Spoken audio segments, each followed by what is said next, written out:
Hi everyone. When we go to gym to increase our muscle, normally there will be some protein supplements will be provided by various commercial products. Okay, is it good to take these protein supplements? Next, is it possible to increase my height even after 25 to 30 years? So, to discuss this, today we are going to explain the topic, the anabolic steroids. So, before going to that, first we will discuss about what is anabolism and catabolism. So, anabolism is nothing but the building of by using these amino acids. Anabolism, catabolism in the sense it is breakdown of these amino acids. Normally the respiration which causes the breakdown of our nutrition and it will releases the energy. Whereas the anabolism which will gather these and it will form a particular structure. Okay. So, here anabolism in the sense normally in the gym normally we will do this exercise to build our muscle, right. So, here some specific hormones are responsible for the building of these particular proteins. Okay. So, here we will discuss about this testosterone. This is the anabolic steroid. Okay. So, normally this is a hormone secreted by the interstitial cells of the testis or Leydig cells. So, here the Leydig cells which are there in this testis are going to be secrete a specific hormone called as testosterone. Okay. So, apart from this, a small concentration of this testosterone can also be secreted by adrenal gland which is there on the kidney, on the top of the kidney. So, here some of the quantity is going to be secreted by this. So, here I mean to say this testosterone is present in both male and female. The only difference is the higher quantity of the testosterone is present in male than females. Okay. So, what we do is first we will say like what is this hormone, how is going to be secreted and how it is going to be regulated. Then we will see like what are the various functions of these specific hormones. Then we will see various agonist and antagonist of these hormones. Okay. So, first we will see this the regulation. Okay, here normally the dopamine or norepinephrine, so which is causes the pleasant feeling. So, obviously is going to be secrete the hypothalamus in our brain.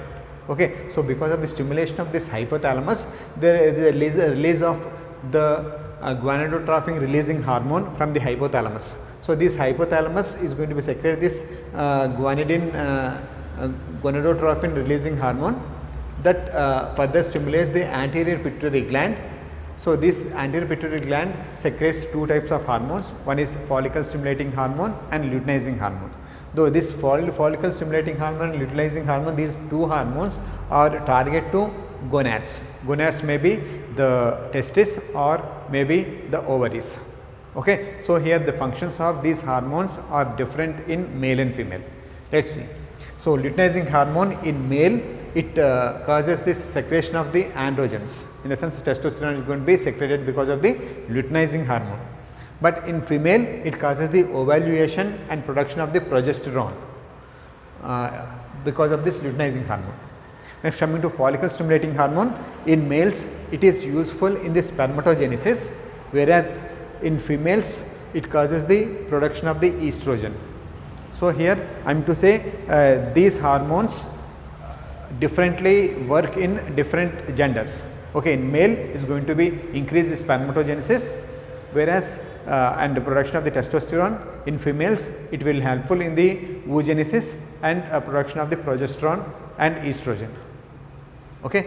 So, here there is a negative free feedback mechanism which will control the secretion of this gonadotropin releasing hormone from the hypothalamus. So, here the higher concentration of the plasma, I mean systemic circulation, the testosterone or estrogen is negatively regulates this anterior pituitary gland, as well as it also negatively regulates the hypothalamus. Resulting of that, there is no further secretion of this gonadotropin releasing hormone that controls the secretion of these testosterone, estrogen, progesterone or whatever it is. Okay. So, next we will see like what are the various functions of these hormones. testosterone. Okay, so it causes the psychological and behavioral changes. So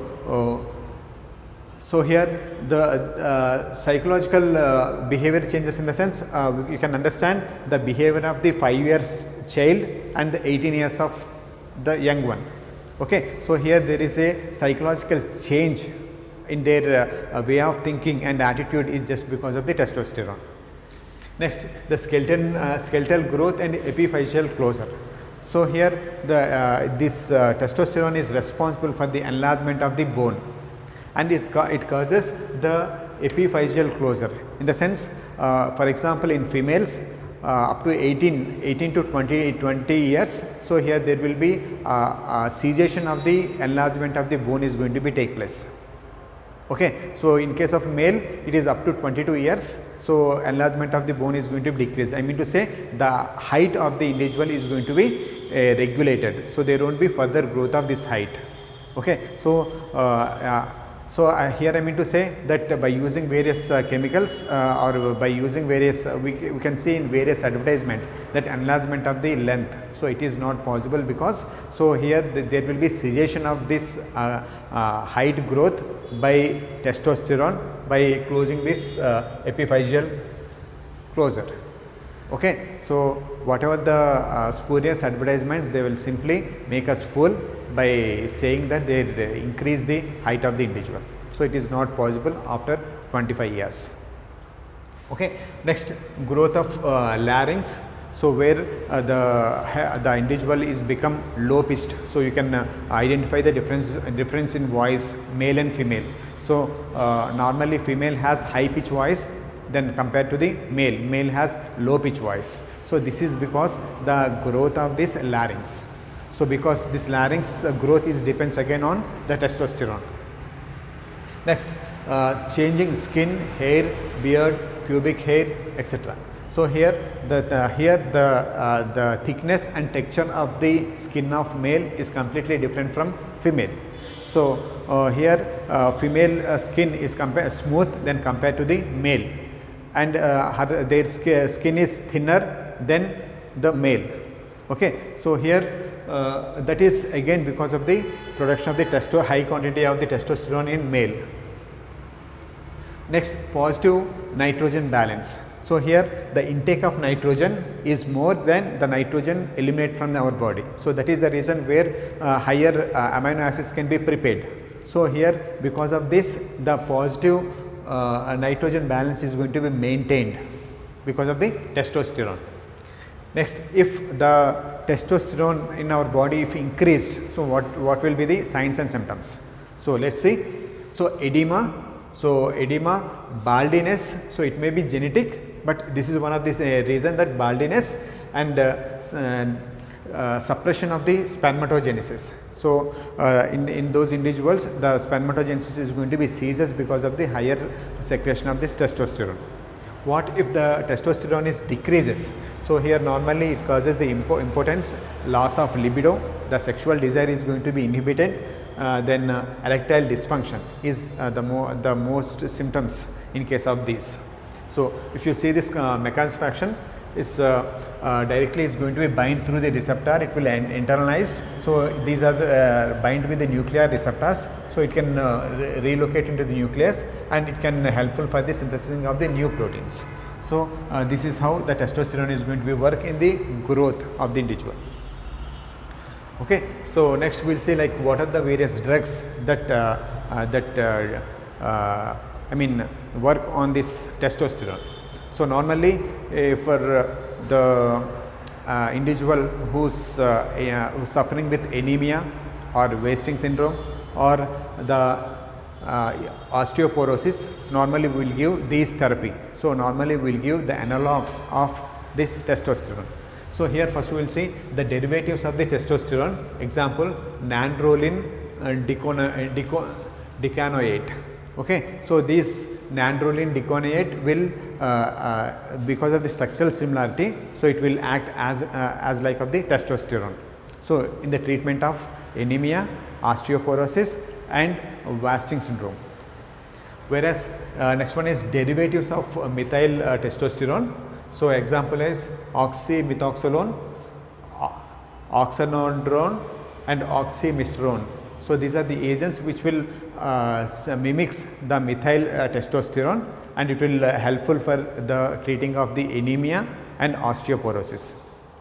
Next, androgen antagonist. So these are the agent which will decreases the activity of the testosterone. This is basically to treat acne.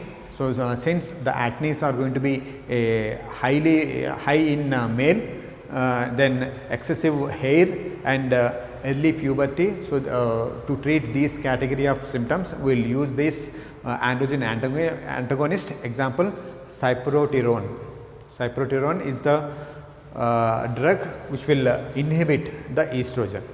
Okay. So here normally will not prefer to take these protein supplements in the gym, because so these supplements may containing of these derivatives of testosterone which artificially try to increase the muscle. So here the main disadvantage is when you take the artificial or will take this testosterone externally. So these may inhibit the internal secretion of this testosterone, that causes the impotence. So that is the reason you are not supposed to take external testosterone. Okay, that is the question number 1. Second one is after 25 years. So here the growth is no way possible, because so here there will be a proper epiphyseal closure is going to be completed within the 24 years. Okay, after that, so though you have used any number of the drugs, so here the length of the individual may not be possible at all. Okay, hope this video is useful. Thank you.